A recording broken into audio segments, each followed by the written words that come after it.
Welcome, everyone. So excited to see so many people here for our national conference.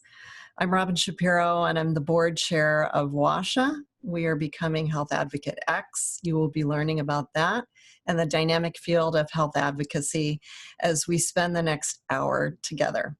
So just to a few little housekeeping items, please remain on mute. And we will be able to hopefully take a few questions afterwards. And if we run out of time, I'll be around for the next day and a half, so you can always message me and ask questions if you have them. So with that, we're going to start the presentation. So first off, I'd just like to thank our sponsors. We could not be doing this conference without the amazing support of all advocacy organizations. Our presenting sponsor, Greater National Advocates, our visionary sponsor, NAC, our leaders, care partners, Era Living, Sound, our amplifiers, Assumption University, MyCare Alliance, and Pinnacle Care. Our CE BCPA sponsor, the Patient Advocate Certification Board, and our champion sponsor, the Alliance of Professional Health Advocates, and also Sean D'Amelio with a little help for our CEs other than BCPAs. Also, thank you to our partner members. Thank you so much. We've had such tremendous support from our wonderful health advocate community. And I know that a lot of you have been playing the exhibitor bingo. Thanks and shout out to board member Bonnie Bazell for putting together so many fun ways to learn about exhibitor bingo. If you're having any issues at all, or if you've already filled out your bingo card, go ahead and send it to info@washa.org, and we will be pulling the bingo cards for prizes. And I know a lot of you have already gotten that done. That's been fun to see those roll in. Okay, so objectives for today is we will be identifying the major organizations and their roles and their opportunities to support advocates and patients. Secondly, we'll learn a little bit about the history and the current status of not only the field, but also credentialing of health and patient advocates. And third, determine how to find health advocates that can address diverse patient needs. So the course outline for today is, first of all, we're going to be talking about why we selected the word dynamic in terms of this field. And we're going to have a fun little interactive exercise that hopefully at least some of us will be able to participate in. We'll talk about where this field has come from and the current organizational landscape. And finally, we'll be presenting what is Health Advocate X. In fact, I have a mug, which is our first piece of swag here of our new organization, Health Advocate X, that WASHA is rebranding to. And we'll talk a bit about creating the future of health advocacy. I'm super excited and really delighted that you're joining us.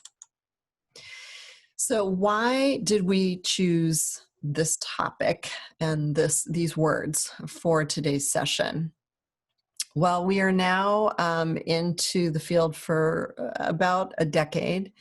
And I thought it'd be appropriate to pull the word dynamic and the definition, which is characterized by constant change and stimulating change or process within a system or process. And the point here is that dynamic and change is what we are all about. We have been inventing this movement for about the last 10 years or so. We'll talk a little bit about the history, but I hope you're as excited by the opportunity to change, pioneer, and transform the way patients receive and actually value healthcare. I think that's what makes all of us very attracted to this movement. Okay, so here's a little demonstration of the interactive portion of this presentation, and it's a way for us to show where everybody is. Don't get frustrated if it doesn't work. If it doesn't work, it doesn't work. If it does work, please participate. Okay, here's a little video to show you how. We're going to use the annotate tool, which you have to go onto your Zoom screen and pull your own annotate tool down. pick either text or stamp, and then select where you are. I think somebody's already doing that. That's so exciting. We're seeing it live. Arizona, California, Oregon, Washington, Michigan, Pennsylvania, Georgia. Oh my gosh, this is so great. So awesome. You guys were so ahead of it. We were going to do it on this slide. And I love it. And all the way around the world. How fun. Isn't this fun to see everybody from all over the country? I'm hearing applause. Might be somebody in the other room. Oh no, it's my dogs coming home. Did I tell you we're down in our basement? Anyway, okay. So I'm going to go ahead and hang on one second. Annotate. I'm actually gonna doing this live here. All right, we are going to clear all of that. That was super fun. And X out of that and go on to the rest of the presentation. Okay, so a brief history of patient advocacy.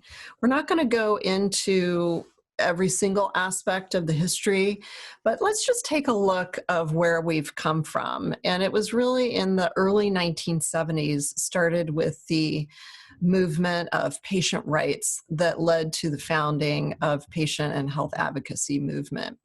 And I thought it would be important just to note some of the highlights of where we've been with an eye to the future. And what you can see is, and many of you will be familiar with this history, and these slides will be ready for you so you can peek back at them as well.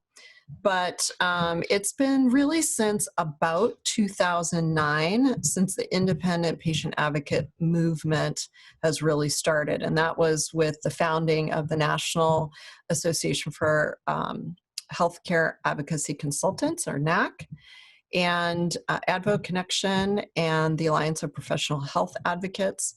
And WASHA, the organization that I am board chair of, it was founded actually in 2012. It was about the same time that the Patient Advocate Certification Board, or PAC-B, got started in discussion. They were formally formed in 2015. We're going to hear about all of these organizations in a moment. And then you also see Greater National Advocates, founded in 2018. So we, you know what? I need to clear. Okay, everybody stop annotating. That was fun. And now we're going to clear that. Okay. I'm so glad everybody's having a good time. So we're going to talk about the main national organizations, as we always do at our conferences. We asked each of the 4 organizations these 4 questions, or these 4 points, and then I'm going to deliver to you what they provided to us, just to kind of get a sense of all the organizations in this area. So first up is the Alliance of Professional Health Advocates.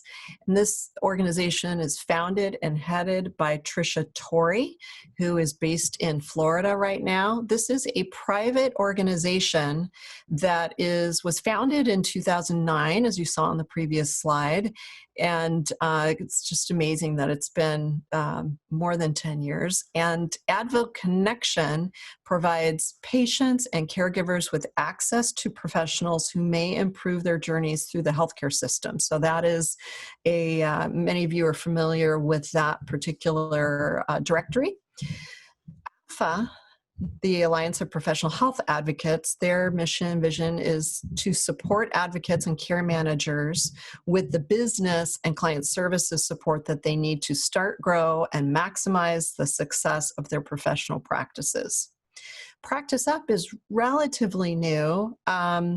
I think it was been around, I don't have it on the slide, but Tricia will be able to tell you. It's Practice Up online, and it provides education support for advocates and care managers who want to improve their practices and client support. So AFA celebrated last year their 10 years of founding, and their membership grew, and with more attendance at their summits and workshops and more directory searches by patients and caregivers. So and we've been tracking this over time in terms of how patients are finding advocates and number of searches and that kind of thing. So 2020, what a year, right? It's been very challenging for us all. And for AFA, what they experienced was a few fewer members, but more directory listings and an increase in directory searching, and probably, I would imagine, brought on by COVID. And they also completed expert calls and webinars. And what they also did was they did a branding update, and they have a partnership with MyJuna, who also is a partner member and an exhibitor here. And they have a real focus this year on education with the launch of AFA Academy and offering of courses, 12 courses, and many CEs through Practice Up. So Trish, I think, threw up some meetups there, so you'll be able to connect with her directly through those. And she urges everybody to find them online. Okay, next up is Greater National Advocates. So many of you might not know, but Greater National Advocates actually is a public service, not-for-profit organization. And it was founded by Brad Schwartz. He actually has 3 meetups scheduled tomorrow. So I encourage you to go and meet with him live at the meetups, one of the 3. And the organization was founded to improve the patient experience. Brad actually is a medical malpractice survivor, patient rights leader, he's an attorney, and his whole vision for Greater National Advocates, and you'll hear him say this, is to wake up the nation to the life-saving benefits of independent patient advocacy and provide patients and loved ones with immediate online access to a trusted network of qualified practitioners. And so his whole mission really is to connect people to advocates who can help. So Greater National Advocates has onboarded hundreds of independent advocates across the country, and it's really an online directory. It also has blogs, that kind of thing. The gnanow.org actually officially launched just this last March, even though it feels like it's been around for a while. And their goal was really to make it easy for patients to find advocates. So it's really directed at making it easy for an ordinary person to find people easily. Advocates are listed free of charge, and the sign-up process, according to Brad, is very painless. So go and find Brad to learn more about signing up. One of the things you may be interested in is that GNA is launching a public awareness campaign, and I believe that their ad actually is posted in the booth. And we're really proud and pleased to welcome Brad and GNA Now as the presenting sponsor of this conference. So we're very grateful for the support. So GNA is committed to this movement and the profession of patient advocacy. And in fact, one of the things that I thought was just so brilliant was that GNA funded a national survey, I think it was about 1.5 years ago, and it was through the Rasmussen Reports and Pulse Opinion Research, which, if you know anything about market research, is a very credible organization. And they found that approximately 80% of the general population has no idea what a patient advocate is and what they do. And so Brad's whole mission has been, again, to wake up the nation and to make sure that people know what patient advocates are and where to find them. Brad learned the hard way about how bad things can get when he was, he actually experienced a terrible, horrific medical error and issue. And so that really prompted Brad to take action. I urge you to seek him out at the conference. You'll meet Brad in our kickoff session tomorrow, or again, see him at one of the scheduled meetups. So now I'd like to present the National Association of Healthcare Advocacy. We're delighted to welcome them as our visionary sponsor of our conference. And NAC really was a pioneering national organization founded, as you saw, in 2009 by Joanna Smith, who is a current board member. And NAC is a 501c3 nonprofit organization. And it's really developed the code of ethics and standards and practices, and has been serving the health advocacy community as a 501c3 since 2009. NAC has a new board of directors consisting of professionals from both inside and outside of the advocacy profession. And they have, I think, a couple of meetups too, so you'll want to make sure to connect with them.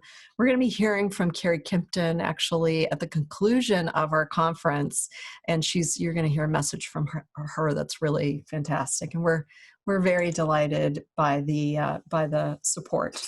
So NAC's vision of the future is that, and this is new, NAC is dedicated to improving patient outcomes by championing the profession of healthcare advocacy, empowering advocates with current resources and maintaining rigorous professional standards, educating advocates, patients, caregivers, consumers through expanded courses and programs, including CEs, and collaborating with national and local organizations to expand awareness and the reach of healthcare advocacy. And their visionary goal is that a healthcare advocate is for every patient who wants or needs one. So new membership offerings and programs, their membership has grown even during COVID, and there are new offerings for members, including regional groups, mentoring, expanded educational offerings, and leadership opportunities. And I need to mute everybody there. Okay. So the last large national organization, last but not least, is the Patient Advocate Certification Board. And you'll be hearing more from them actually in session 2, just following this session this afternoon. So the most important thing, I think, is to understand that actually this organization has been in the works since 2012. So very long history. It was established as PAC-B in 2015 as a 501c3. And March of 2018 was the first exam.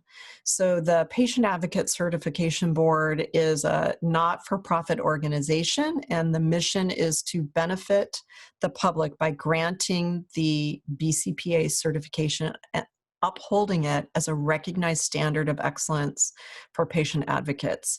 And so I'm not going to read the whole slide here, but it'll be available to you. But they have done a great job of getting us along the way in terms of managing and maintaining a universally recognized certification for patient and health advocates. And I know there are a lot of BCPAs attending this conference, so special shout out to all the BCPAs in the audience. We're so happy that you're here. So the structure and the key people, and you might want to just give a shout out and attend the PAC-B meetup tomorrow, where you'll have even more access to these individuals. But the executive director is Danielle Marshall, and current president Christine North. And Melissa Cardine actually is the president-elect. So you'll hear from Christine and Melissa at our next session. And Lee Mullard and Leah Christo are also on the board there, and they are attending the conference. So in terms of programs and activities, you all probably know that there is an examination, a test that you have to take to become BCPA, and then there are certain standards and continuing education that needs to be done. And there's a special, obviously, focus on ethics. So if you want to learn more, attend the next session, also go to the meetups. And I think it's really great that we now have, through PAC-B, 686 as of when these slides were put together, advocates who have earned the BCPA credential.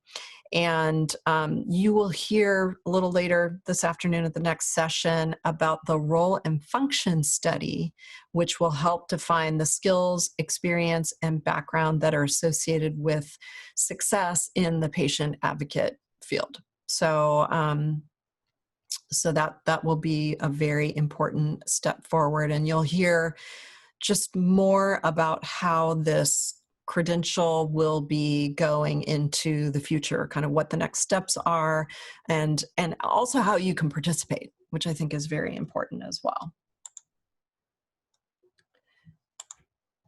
So one organization that's a little bit newer on the radar is an organization called MyCare Alliance, which is headed by CEO Ginger Jones.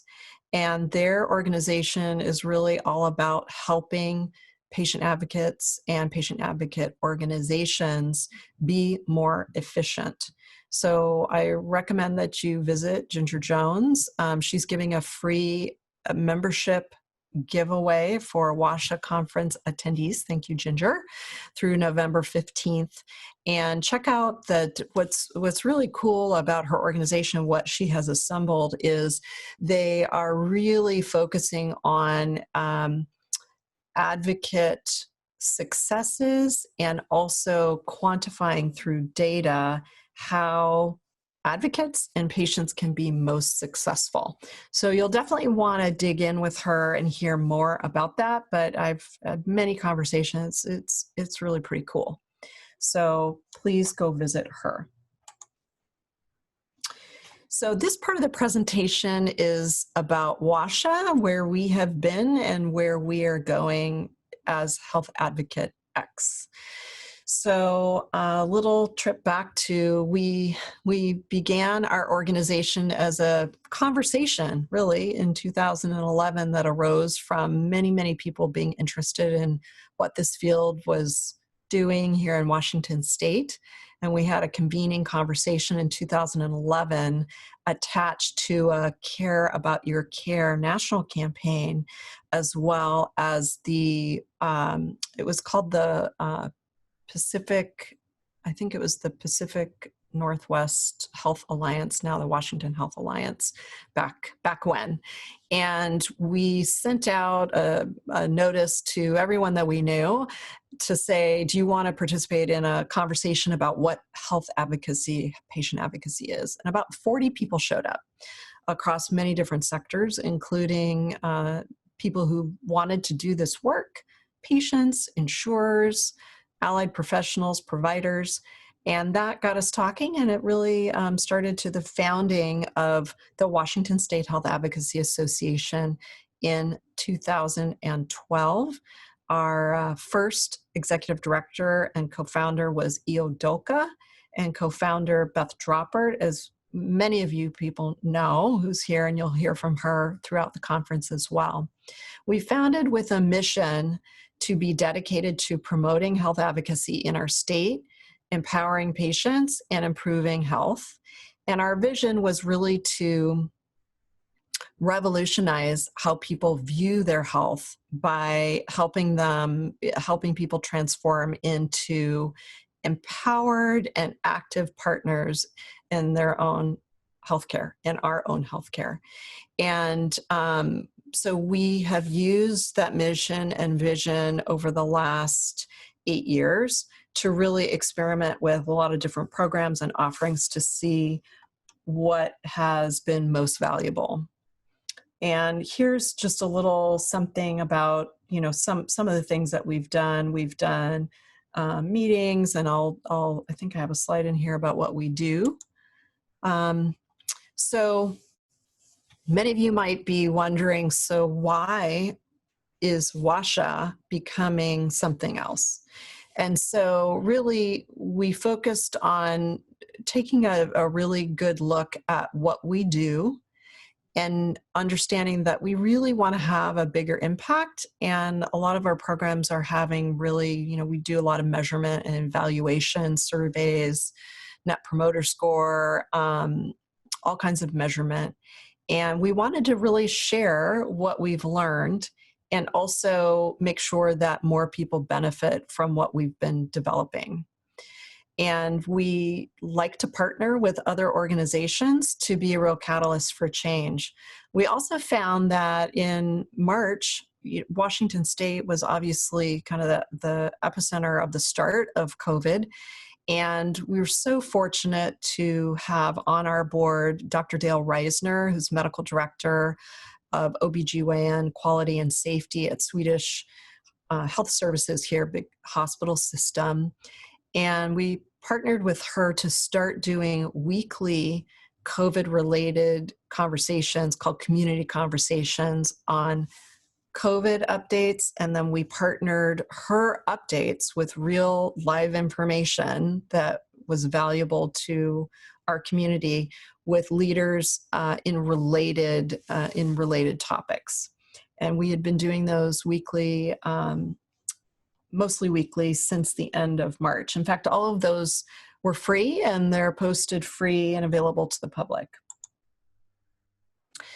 We also examined, in thinking about what was next for our organization, we really examined who we are and what we wanted to become. And I really just want to do a shout out to our fantastic board and staff.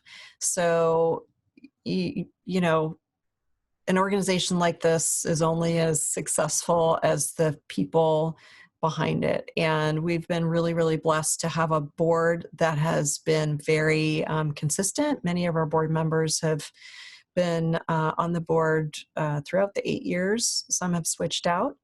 And I also want to do a shout out to our staff. Ashley Carlson has been just really tremendous. She's been with the organization, I think, 5 years now. So thanks, Ash, wherever you are.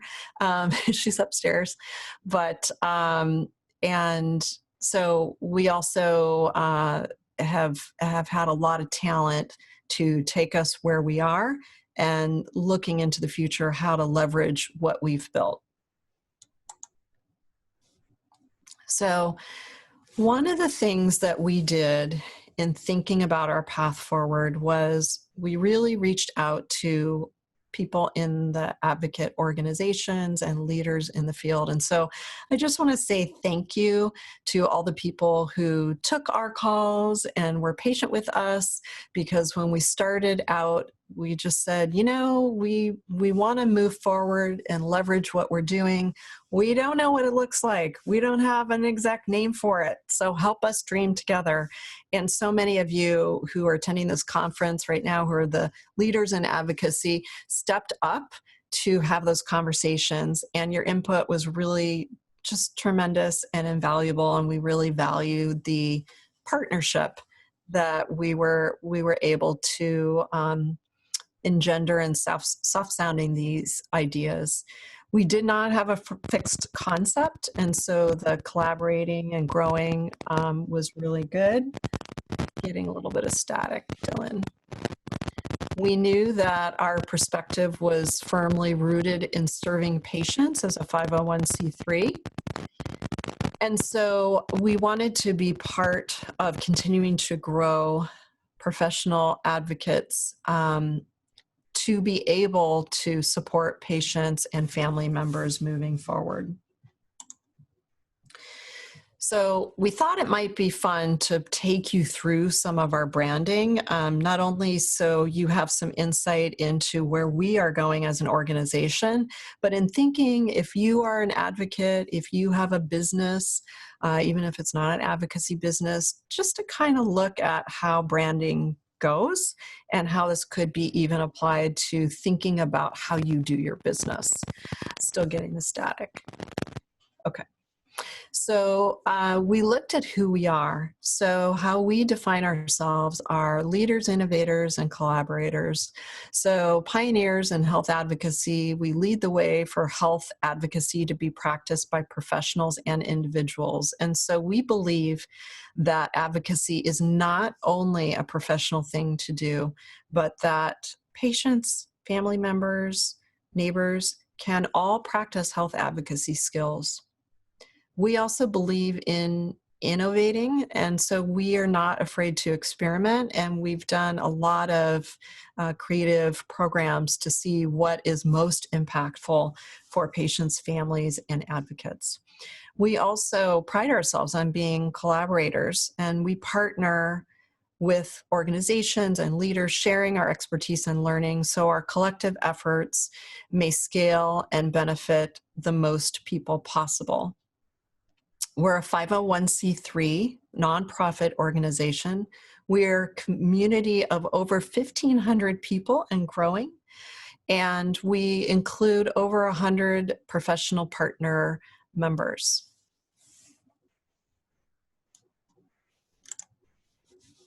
Yep.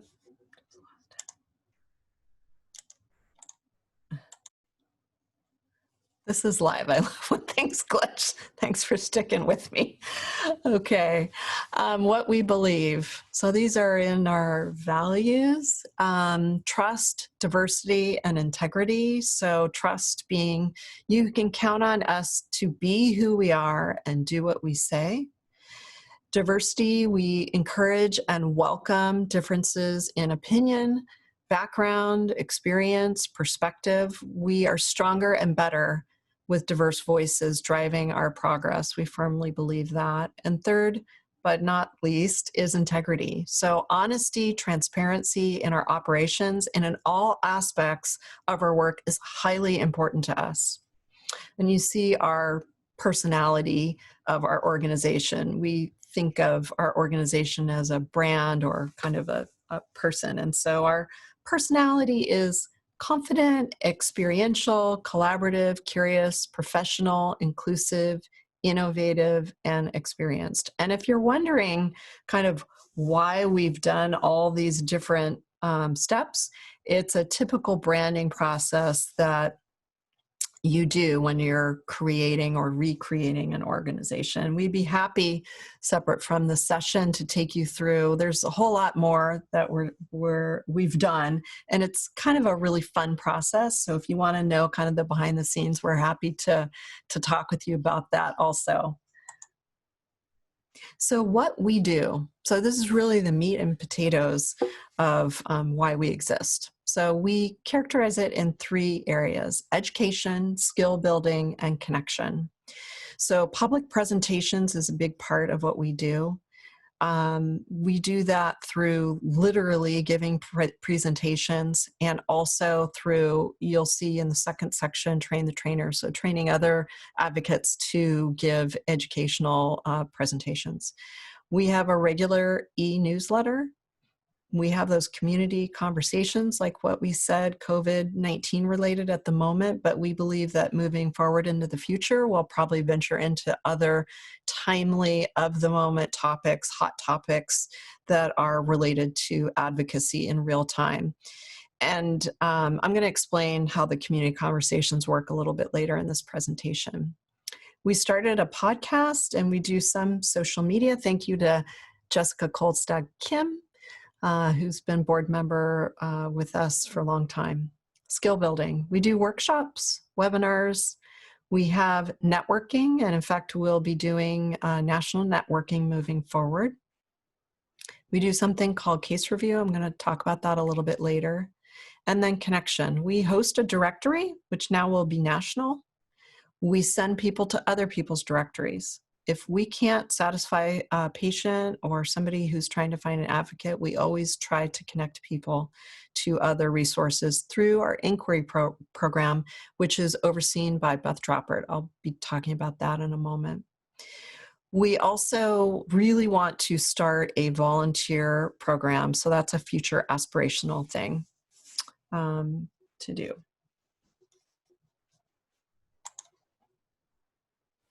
We see and define our audience in three buckets: individuals and families, advocates and allied professionals, which includes providers, and then third, communities and organizations, which would include companies as well as like senior villages. And so that's how we define our audiences and how we deliver our services and work.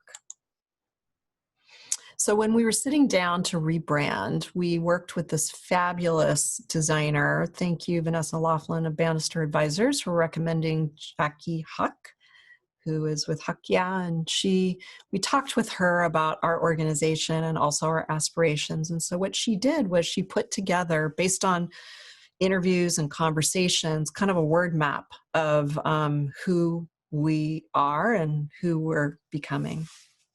Thought that was kind of cool. So when we were trying to decide the name, we were thinking about what is it? What do we want to become? And we talked to many of you who are participating. We thought maybe it's going to be Health Advocate U, like universe, like you. We were really kind of focused on that for a while. And we got some great feedback that we're not really a university. And so that was kind of confusing. And we also have been looking at where ordinary people, patients and caregivers are looking on the web. What are they trying to search for? And what we found was that health advocate was the primary thing. People were looking for health advocates as opposed to patient advocates. So we knew that health advocate would need to be in our name. So, drum roll, we picked Health Advocate X. That's our name. So what does Health Advocates mean? Well, Health Advocate X stands for every person's unique experience. And here are some things around that X. The X is the power of unknown. It is unfixed in its outcome. And that's often what a health experience is. You do not know exactly how your health experience is going to end up. And we liked the idea of that X being superscript, so held up as an aspirational, stretching forward step into the future of something better.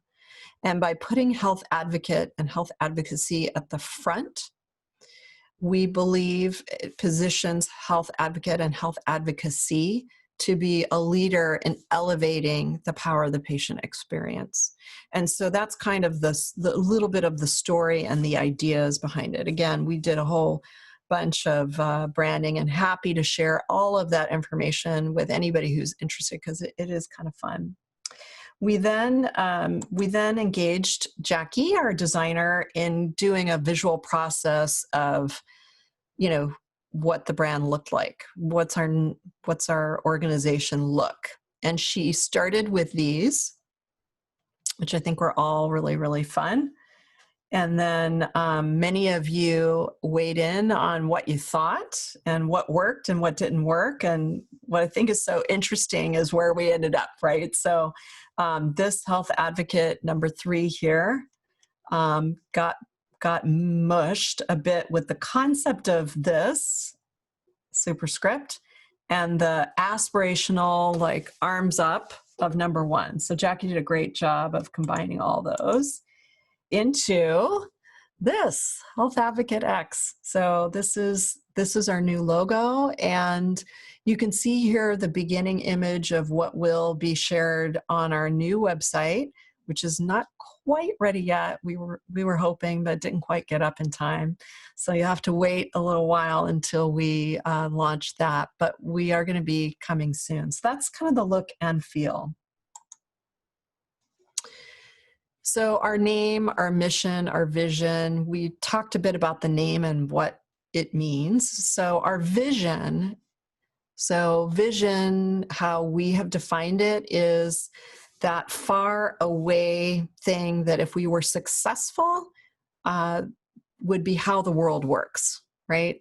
So far in the future, if our organization Health Advocate X is successful, which we will be, this is how the world will look. So individuals are actively involved, fully understand, and can make their wishes known to choose the care they want. That is our vision. And our mission, as defined as the stuff that we are working on every day, and what guides our work every day, is we transform people into active participants in their care. And we do this by educating, connecting, and inspiring people to include advocacy into all aspects of health and healthcare. So that's our big rollout of our vision and mission. And thank you for everybody who's been participating in getting us there. We're really excited about it and excited to share it with you. The designer picked a color story or color palette, which you'll see, which you might not, care about, but for geeks like me that totally get into the details of this, our designer also named our colors, which is kind of fun: advocate blue, patient orange, caregiver green, provider gold, and optimistic ochre. And so you'll see these colors. It's just, she's just brilliant. If you need to know her name, I'm happy to share it with you. One of the things that was kind of cool, I want to just go back here to something second.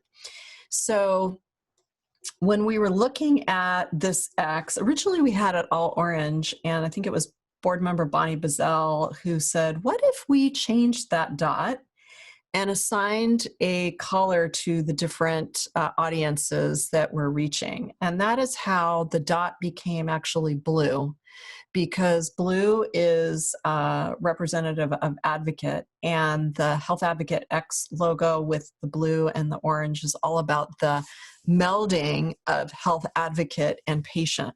And patient is representative of the orange, which is kind of cool. So anyway, there's a lot of thinking behind it. Again, you can totally geek out on it if you want, or not. Okay, back to what we do.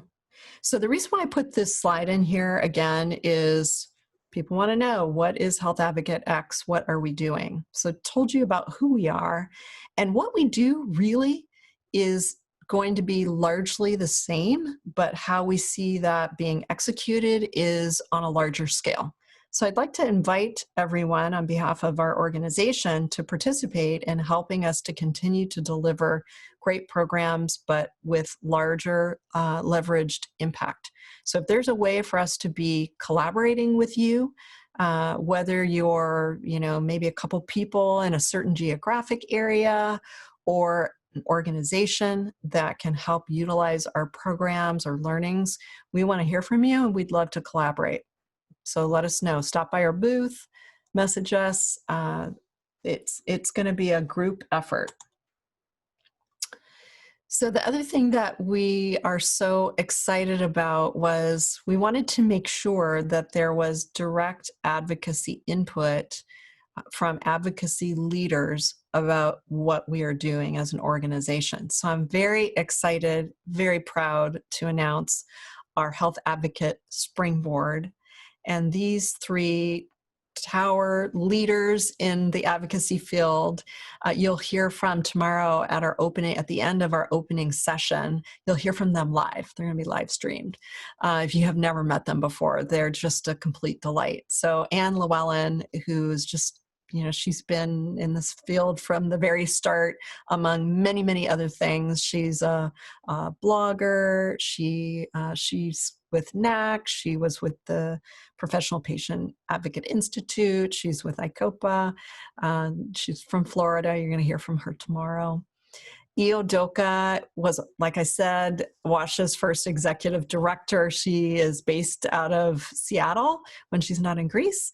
And she is head of Gray Zone Health, and she's fantastic. You'll love seeing her tomorrow. And then Diane Savastano, who is in Massachusetts and is owner, founder of Health Assist, who very, very busy these days, especially with insurance and all kinds of things. She's absolutely fantastic. And all three of these pillars of the advocacy community will have impact and be able to assist and advise us as we are moving through different programs and priorities. So we're delighted to welcome them, and hope you'll tune in tomorrow to hear from them directly. So thank you, Anne, Io, and Diane, for the time and your expertise sharing that with our community. So professional initiatives. So while we are a 501c3, um, we uh, do support the patient advocate community in some very specific ways that we have found to be very successful. So one of the things that we've done, and we've modeled this in Washington State, is we have quarterly networking meetings that are structured in a very specific way. So they have a bit of content, they have prompt questions, and then generally some feedback. And I'm excited to announce that we will have a national networking event that anyone can participate in. It's available to be signed up for right now on December the 3rd. We'll be hosting it virtually, of course. And you can sign up and we will have a structure. We'll have a structure on that. So if you really like what's happening at this conference, go over, sign up for that, and I think we'll be limited to 200 people, but that's a lot of people. Um, so we do quarterly networking. We also do something called case review, which is we go through a case in a very specific way. And I've put up here, well, this is such a cute picture of Beth and our Washington group when we did a case when we were all together. I remember those times.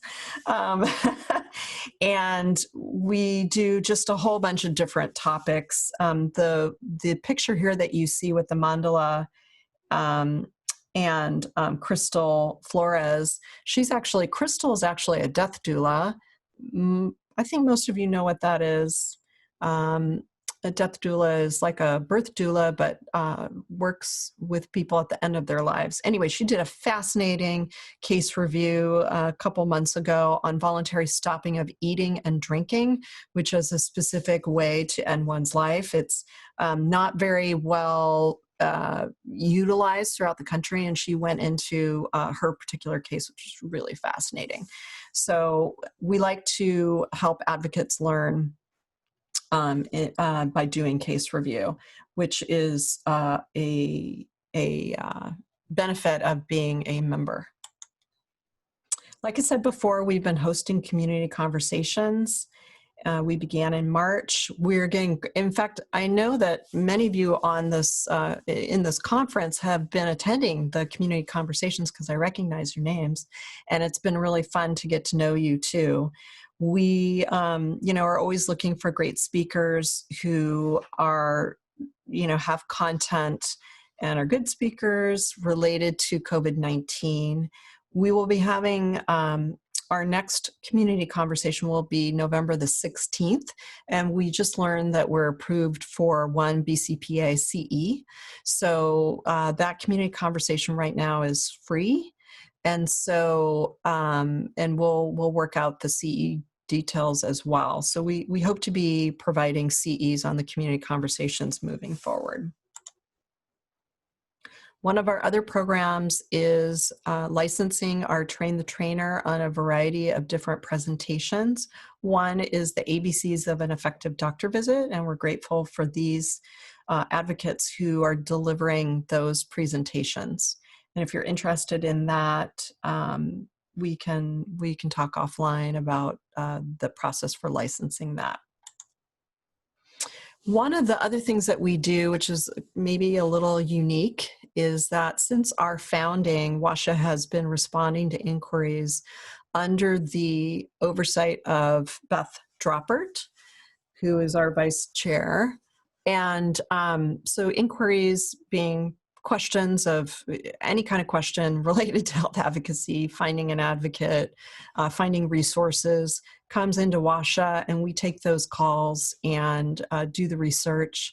And so Beth Droppert has done a great job overseeing that. This year we project that we'll have 175 inquiries. It's a lot, and we're very grateful also for intern Jenny Perez, who is working with Beth Droppert, and Jenny is a student at Assumption University, and they're actually sponsor this conference and would suggest that anybody's interested in their program actually look at them. Jenny's been helping out with the inquiry program, so that's very exciting. So the future vision of our organization is to continue to deliver innovative programs. So, we're not sitting back and waiting for opportunities to come to us. We're looking at what is needed and then we just jump in and do it. Community Conversations is one of those examples. We hope that if there are regional groups or geographic locales that are interested in modeling some of our networking or local group development, that we can be helpful in that. We also would love to collaborate and partner to amplify other people's great work. So we are very supportive of partnering in any way possible. And we want to support the movement. So we know that it's really difficult to change what we don't measure. And so measurement, data, analytics really is going to help the health advocacy and patient advocacy movement be successful. So we do a bunch of evaluation and measurement. We strongly urge other organizations to do that. And I think it would be really cool and great, although we haven't talked about it yet, to start some kind of focus group or interest group in how we measure things to really advance the movement to help patients and patient care. We also want to tackle new areas, issues, and audiences. So diversity, equity, inclusion is something that we're keenly interested in. And so if you're out there and interested in how those issues are also attached to health and patient advocacy, contact us. We would love to get something started on that, or fill in or support what has already started if you are working on that. And just know that we're really committed to diversity, equity, and inclusion moving forward. And so what that looks like, I can't tell you today, but it's on our radar and it's something that we are really keenly aware of. So with that, I think, come on. Oh, I forgot the best part. We want you to join us. So we are, if you are a professional member and want to join WASHA, we have a special that we're only $65 a year for professional membership, and partner members are $250, and we're holding that cost through the end of this year until we switch over all of our rebranding, when our costs will go up. But we would love for you to join us. If you're not a professional, we would love for you to join us either as a supporter member or a community free member. We just want everybody to jump on board. So if you visit us at washa.org, or very shortly healthadvocatex.org, you'll see the ways to join.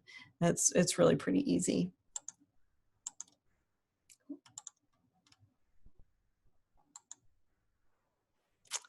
So please join us. We're really better together. We would love to be working with all people and organizations. And I just want to do a final shout out and thank you to our sponsors, our partners. We couldn't be doing it without you and without all the heads and hands and hearts to make this conference successful. So thank you, everyone. And I do think we have a couple minutes if people would like to ask questions. So I'm going to stop sharing. Let me see if I can do this. Hang on. Oh gosh, Dylan, I lost my mouse. So if somebody wants to jump in on a question until I stop my share and can call on you, go for it. I can't, oh, here we go. Just got it. All right. So who has questions for me? Anyone? Do you want to raise your hand if you have questions? Anyone? Thank you so much for, I'm reading some of your comments, so I really appreciate that. Okay. Can you clarify the path with all various organizations? There seems to be overlap. So this presentation is about looking at all the various different organizations, and you're right, there is overlap. We also have our own distinct, I think, programs. So what we hope is that in doing programs like this conference, we can all be working together to advance the field more efficiently. So I would say, you know, my hope is that you're going to see more collaborative events and efforts in the future. Thanks for that, Judy. Really appreciate your support.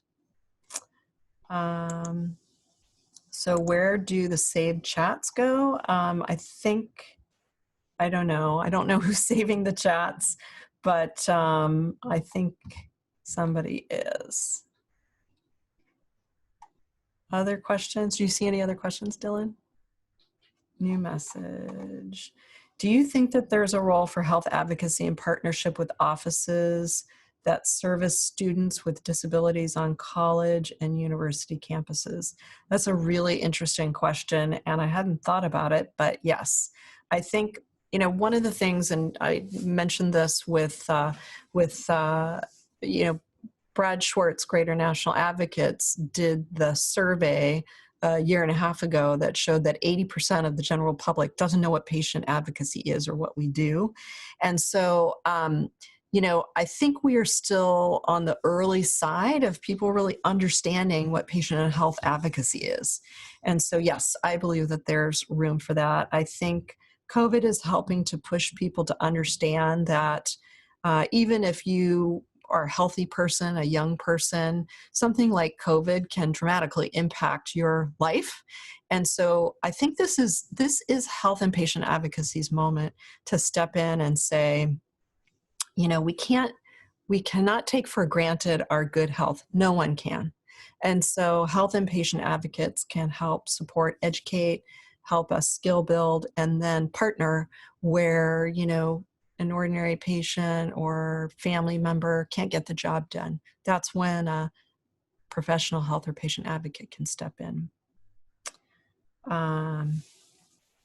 So is there an article on terminal dehydration? I'm assuming that you mean the voluntary stopping of eating and drinking.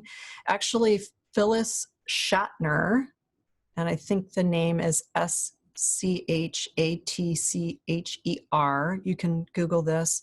She has a voluntary stopping of eating and drinking website where she profiles her husband's journey through that. He had early onset Alzheimer's and decided to exercise his VSED.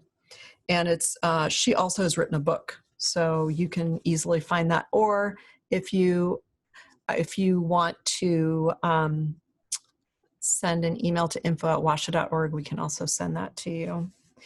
So I just want to say that I can't believe the hour's flown by, but we're around. So message us. If I don't get right back to you, it might be because we're live doing something fun during the conference, but just know we've been really trying to answer your questions. And just want to say thank you for your patience and your compassion as we navigate this new technical world. It's great to see everybody, and we're excited for this conference. Thanks so much for your support.